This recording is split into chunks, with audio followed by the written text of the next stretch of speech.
Lindsay, a very good morning to you, and condolences. I can only imagine what pain you're in. So thank you for taking the time to talk to us this morning. How are you and the kids coping? How are you dealing with all of this? He says we're coping. We're doing okay. We're surviving. We're making it. Definitely not ideal by any circumstances. But luckily we've had friends fly down, family fly down. And we just held a press conference today, so that's why this one's up so late. And so is Nandi. So he's here with me. Okay. Well, happy to see gorgeous Nandi there in the picture there, Lindsay. And I'm sure it's definitely not easy having to deal with things like legal processes and all of that at the moment as well. You're still in the process of arranging to bring Lindani back home to be laid to rest here in South Africa. What support are you getting from both the South African and U.S. governments with regard to that? U.S. government, I'm getting no support. They haven't said anything. I haven't had any contact with them. Even the police have not even contacted me to say when they'll get back his cell phone, when they'll get back his wedding ring, when they'll do the 911 tapes, when they'll show us unedited footage instead of just a short clip. So they have a lot of other cameras and footage they could be showing that they chose not to. So that's what we're really pressing for right now. That's our number one goal, is to just push the city of Honolulu and the mayor to just intervene here and really make sure that we get this footage, because without evidence, how can you really say anything? So we just filed this lawsuit for that today. And the South African government said, if you need anything, we're here for you, we'll do anything for you. But in reality, I just asked them, hey, here's the $10,000 it costs to bring his body home, since you said you can help with anything. And they said, oh, we don't help financially. So I was like, okay, well, thanks for the paperwork, I guess. Well, so what support have you received elsewhere for that in order to bring Lindani home? And is that what he would have wanted, Lindsay? To be oh, definitely. He would have wanted to go home, to be buried at home. He'd only been in Hawaii 3 months, even though it's my home. And then, yeah, no way he would want to be buried. Yeah, my friend is taking it in. Okay. Do you need to go and see to your little one? No. She'll help me with him. But anyway, in terms of planning to bring Lindani back home, you were just telling us where you are in that process. Yes. They said we can shoot for Monday, but I had to wait for them to release the body from the medical examiner. And it's just crazy to speak of your husband, your loved one, someone so close to you, when it really feels like it's a dream and it didn't really happen. It's crazy to speak like that and then just start talking about them like the body, the body. I guess we are all this is just our body, our earth suit for now, and we'll all leave our body one day, which is just a sad, harsh reality. But I can feel his spirit very much alive still. Oh, I'm sure we all feel for you at this point, Lindsay. I mean, it's a lot to deal with, losing a loved one, but losing them in the way you did as well is just, I suppose many would say, a double hit as well. So this civil lawsuit that you actually filed now, you obviously want justice for Lindani. His family wants justice for him. Will the civil lawsuit be enough? What for you would be justice, would be proper, saying this is what we've done for you and for what has happened to you? You know, someone else had asked me that today, and I think some people expect like I would put like a number figure, or maybe years in jail. I'd like to see the officer's face. For me, I would like to see them face time in jail, just because I feel like that would humble them, and they would see people in jail as humans, because that's what they would be when they would be in jail. So I would like to see them do some time. That's the least I would like to see. I would love to see real reform in the way that people are treated by police across America, and that they not just try to be this cocky, bravado, full of ego force that's like they are their own tribe against the rest of society, and they're always having each other's backs in a way that is actually really unhealthy, and I feel like helps them get away with murder all the time. I mean, whenever they need to. Whenever they make a mistake or whenever they intentionally do harm to other people. But then just this systematic racism that exists globally is the saddest thing Lindani and I have come to the conclusion of even before this happened. We knew this was a big problem, and it was a concern for us. It's one of the reasons we moved to Hawaii is we knew it's dangerous for a black man to live in mainland America. And I said, well, let's go to my home. My home is safe. Yeah. Like, there's every culture here. It's so mixed. But with saying that, there's still only 2% black people here in Hawaii. So, I mean, the other 98 is just every variety of Asian and American and European, but predominantly mixed, Hawaiian or Islander. Yeah. Lindsay, had you had any kind of experience prior to this, to what happened to Lindani that night? Had there been signs of that racism that you speak of, especially with police and different treatment from police when it came to Lindani or your family there in Honolulu? In my own life, no. I have always walked in white skin and in the skin of a female, which is like, oh, she's an angel, she's gentle. So, nobody has ever felt like, oh, I'm a threat.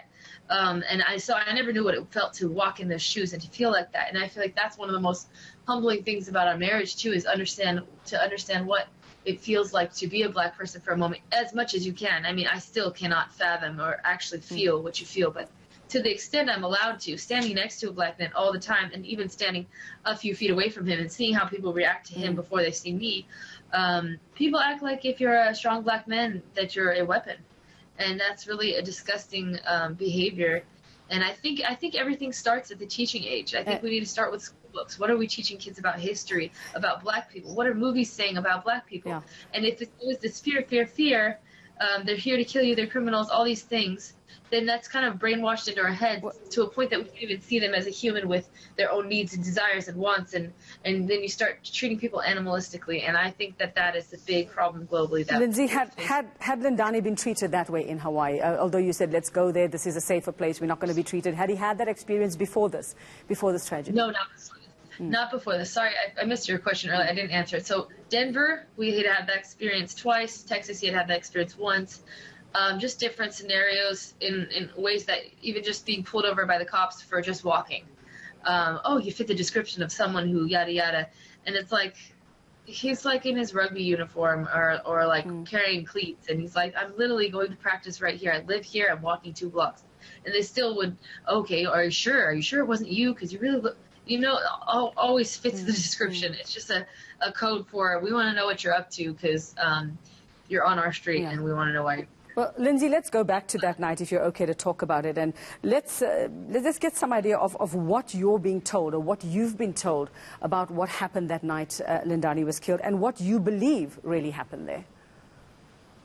This is really hard to say because those 18 minutes between when I got off the phone with him and when he had 4 bullets in him, I don't know. I mean, can you track your husband's last 18 minutes? I mean, if you're not there, you don't know exactly what happened. All I can speak to is the exact character I've known him to be those 5 years before that 18 minutes. So obviously I know him better than anyone. If you're married to someone, you see them, you breathe their air all the time, you understand them, you know how they work and how they act and what they do. So in that regard, I can tell you about what kind of guy he is, but those 18, I can tell you what day we had together. We spent the whole day together as a family driving up to Laie, up north about an hour, and we just stopped at little things along the way, culturally significant, like spiritual kind of places. We stopped along the way because he knew he wanted spiritual guidance that day, and he knew something was off, and he just was praying and everything. And so I honestly think, so then we got home, and I was like, I made dinner, and I was like, just stay, you don't need to go. He's like, I just need to clear my mind and go for a drive. And I'm like, just sit down and eat dinner. You hardly ate today.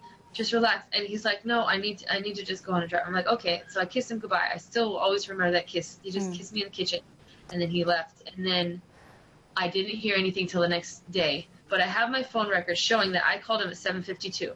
And the police have their record. They said by 8:10 they had murdered him. So 4 shots in the body by 18 minutes later.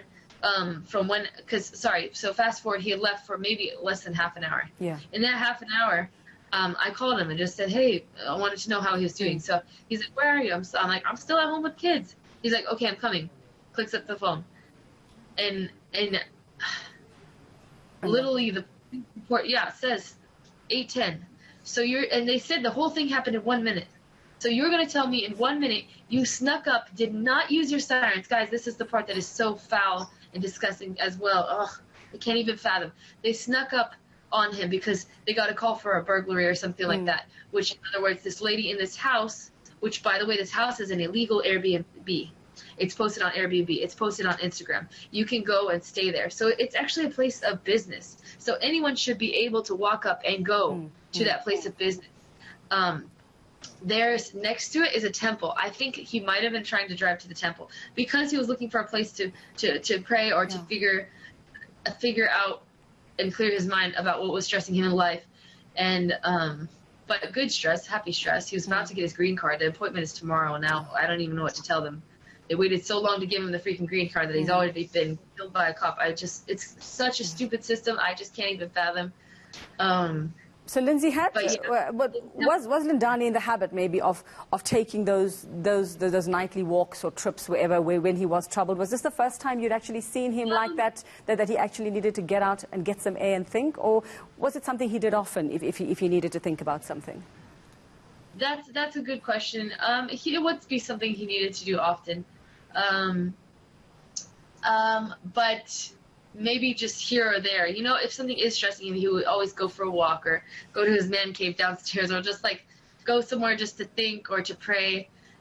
He used to always ask his mom for advice, but when she passed away, he just started going on, a walk or a drive or whatever. It wouldn't normally be at nighttime, though. The reason it was nighttime is because we were together the whole day with both kids in the car. You know, take them in, take them out, put them back in, go get lunch, go get food, go to the beach. It was like a fun day, but it was also very tiring. And by the time, actually, interestingly enough, at the end of the day, he's like, I just need to read this book. I need to read Cry in the Beloved Country. And so I said, okay, I'll take you to the bookstore. The bookstore didn't have it. That's the last place we went together. Yeah. It was actually to get that book. And I know a lot of students in South Africa have to read that book. Never got the chance to. So my friend just took me to buy it, which was really sweet because we couldn't find it there that day. Okay, so he was particularly troubled that day by something from what I gather, what you're actually saying. Big thing coming up in a good way, but he just had So it's I'm not sure whether you've watched the body cam footage, whether you'd want to watch it, Lindsay, but would you, if you have, would you reckon then that maybe, you know, in the time where and I'm just going to be honest about sort of what people are thinking on the other side, some conversations that I've heard is saying, but, you know, if somebody said to you, get on the ground, maybe just do it for your own sake. It's dark. You don't know who the person is. Do you think that maybe in that state of mind he wasn't thinking clearly? And we understand on the other side that what we're hearing is that the police did not identify them as police. So he didn't know possibly who these guys were that were coming towards him. So let me just paint you a little bit of a better picture. It's a moonless night. It's 8 o'clock. It's a moonless hour. It's 8 o'clock. It's dark. There's this giant white house, which is actually an Airbnb. With tall pillars. I don't know if he thought that was Queen Emma's house, which I told him was culturally significant that we'd gone earlier that day. I'm not sure if that's why he was there or if he thought it was the temple. But either way, had he gone to there or the temple to pray, he would have been fine. He should have been fine. There's no reason you can't go to a place of business that other people are going in and out. Transients are always going in and out, number one. Number two, the cops showed up silently, sirens off, and did not announce themselves. It's a U-shaped driveway. So they tried to use their sneak attack move or whatever that they use to come in stealth-like, to not be seen. That was their intention. It's dark outside. He can't even see their uniforms. And this thing they flash in his eyes, they flash a light in his eyes, and they point a gun in his face. So all he can see is a flashlight and a gun. That's all. The flashlight is pointing at the gun. He can't see it. He hears a woman inside who was saying, "Why are you here?" Whatever, screaming hysterically, "That's him! That's him!" So all he could possibly think is she might have just sent her thug friends, and all he sees is a gun, not a cop. And secondarily, I don't think any of us truly know what we would do if we were faced with death. And he would never be one to die like a dog in the street. I've said that before. He would never. Of course, he's always told me in South Africa, if you ever get hijacked, you know what you need to do? Just run over the people. Or if you ever have someone point a gun at your face, people are chancers. He's like, they're not skilled at this. Just quickly, you know, take them down and take the gun. He's like, I know with, you know, my rugby skills and everything, I could always do that. If ever someone tried to kill me with a gun and tried to mug me, I would make sure that I survived. So I know that had to be what he was thinking. He would not. The other thing is, it's possible that they actually shot him before he hit them. The camera is cut off, and they said they shot him 4 times. So this is just the whole story that they say doesn't actually add up, and they're keeping information. Why have they kept his cell phone this long? Yeah, yeah. You know, what explanation have they given you for that? For not giving you those things that you actually want of his, those personal items? They've gotten no explanation for the wedding ring, for the phone. They just gave us back the car not long ago. His shoes were in the car. This is another thing. His shoes, he had taken them off at the door, as you recall in the story. He had taken his shoes off at the door. Obviously not a burglary. We have money. We have what we need. We're not suffering. We're okay. And you think a husband leaves his family to go rob for 12 minutes to come back. It's just such a stupid story. Anyway, that's just what they called it in as, because the lady didn't understand what he was saying. Could be the thick accent. Could be the fact that he was saying, I'm looking for a place to pray, and she didn't know. Hello, there's a temple next door. Why don't you just say, go over there? But whatever reason she didn't understand what he's saying, number one, that's not a reason to call a cop. Number two, that's not a reason for the cops to show up with guns in your face and a flashlight. And number three, I'm just so proud of him for taking them down on the way out. I'm glad he didn't die running away from a bullet and shot in the back. Yeah. He's not a coward. And if three adult humans supposedly trained in armed force can't handle one man with no guns, you are cowards. Well, I feel you, Lindsay. I absolutely feel you. And I mean, I think that there's a lot of similar sentiment here on this side in Lindani's place of birth as well. I just want to find out from you, just based on, just gauging from what you're saying, this was your neighborhood. Was this not far from your home? And I'm just sort of standing here wondering, did people there not know him? Did you not know one another? Did this person never see Lindani before and know that he was, from the neighborhood? No, so that's the sad thing about America that is so different than South Africa. People do not know their neighbors. They don't know their neighbors' cars. They don't know their neighbors' faces. They don't talk to their neighbors. Occasionally, you will know your neighbor to your right, to your left, maybe across the street. At most, that's common, unless you've lived there 30 years or something. But, Americans are also very transient in general. Oftentimes, people rent for a year and then move, or rent for 2 years then move, and don't talk out to their neighbors. They don't walk places. We always drive. There's not much interaction. So the fact that this is 5 blocks away from where I'm at right now, it's sad, because I know in his township, you would have known that family, you would have known them, you would have grown up with them. It all makes sense, but it's hard for me to give you guys a visualization. Yeah. We don't know each other like that, and we don't see each other like that. Someone had also asked me, was it because, they saw a black guy living in the neighborhood? And, I don't think anything was premeditated. This is a side street from the main street we drive down every day. So I think he knew that house, that whole block is full of historical royal houses. So there's definitely reason that he would want to go there, because he's always interested in, we live in an area that was Hawaiian royalty in the past, and actually has a dark history of racism as well, and killing of royalty. So I'm just... Well, Lindsay, I can obviously hear that there are so many questions that you have about what happened, lots of things not making sense as well. Are you confident that with this civil lawsuit now that you filed and the other legal processes or investigations, do you think that you might get that justice, or do you have no faith in the system there? I think we will get some justice, but I'm also not holding my breath. I think what's happening right now is actually the most beautiful thing, that people are showing so much support and love around the world, and people are having to have these conversations. Similar to George Floyd's case, this is like the George Floyd of Hawaii right now. People are protesting on his behalf. On Saturday, they had a protest. On Sunday, they have a protest. They're going to organize another one. And then they just did one in Pretoria. They picketed at the U.S. Embassy in Pretoria. This needs to happen. We need to have everybody wake up and see things as clear as day. And if his life prevented one more person from not being shot by cops, and one less person being racist, and one more person understanding that we are equal, then he would have said, I would die for that reason, because he was like that. He always cared about other people.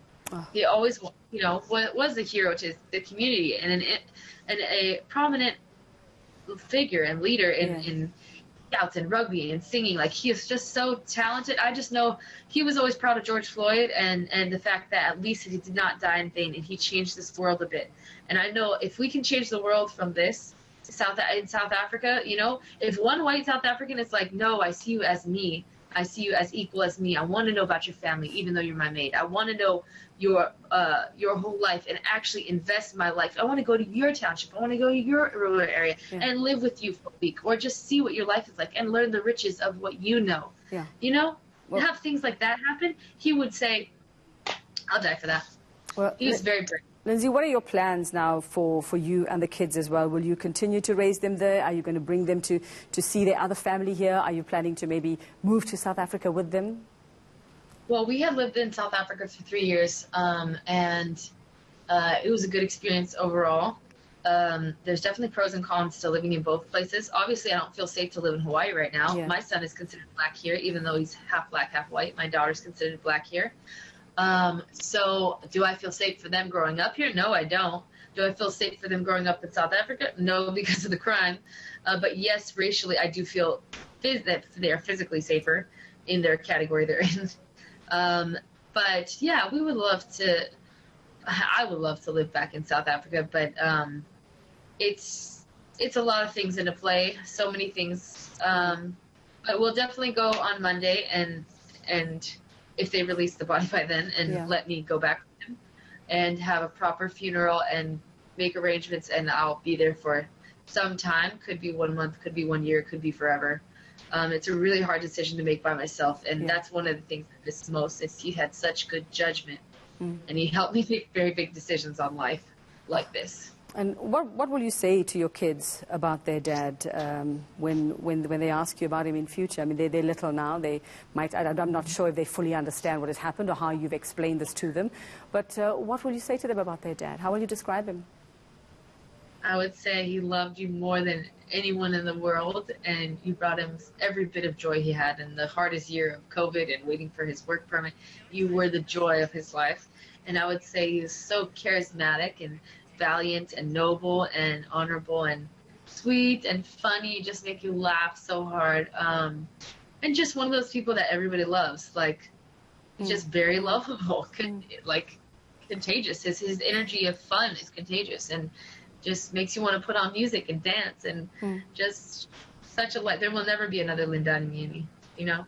Oh, absolutely. And Lindsay, you obviously, I mean, you say this is what he wanted to do. He wanted to be brought back home in the event of something like this happening. And you've expressed your disappointments with both the South African and the U.S. governments as well. So we understand that there were some fundraising efforts to help you with that. Just give us an idea then of how close you might be, or how still far you are to actually bringing Lindani home to rest.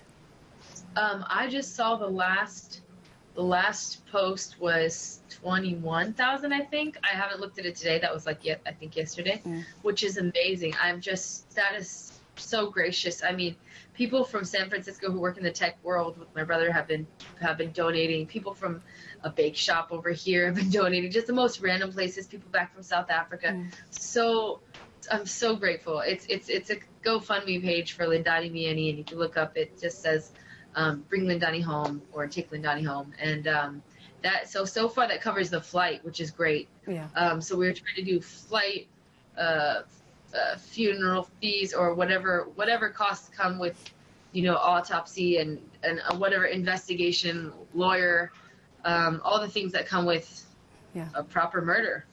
Lindsay, I want to give you the last word here, and I think anything you want to say about the situation or about Lindani, you yourself, your kids, his family, just a message to the world about this horrible, horrible tragedy. I always asked my one friend in South Africa, I always said, if you ever wanted white people to know one thing about black people, what would it be? And he said, we need money too, You're not the only ones who need money to make it in this world. They always say you can just live off so little.